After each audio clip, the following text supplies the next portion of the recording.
Hi friends, let's use motion trails and get right into it. First drop your clip on the timeline, then go in the effects library, and in the effects library you go to OpenFX, and in the OpenFX you search for motion trails.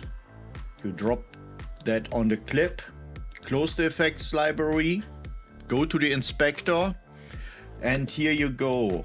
We start at the beginning of the clip and keyframe it to 0, go a little bit further, and then we keyframe it again at 0, but then we go a couple of frames further, and then we drag the trail length up to our liking.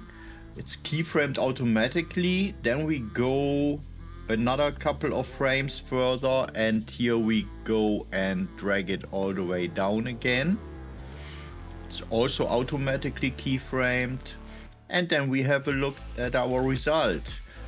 So I hope you have a lot of fun with that. Thanks for watching, have a great day, and goodbye.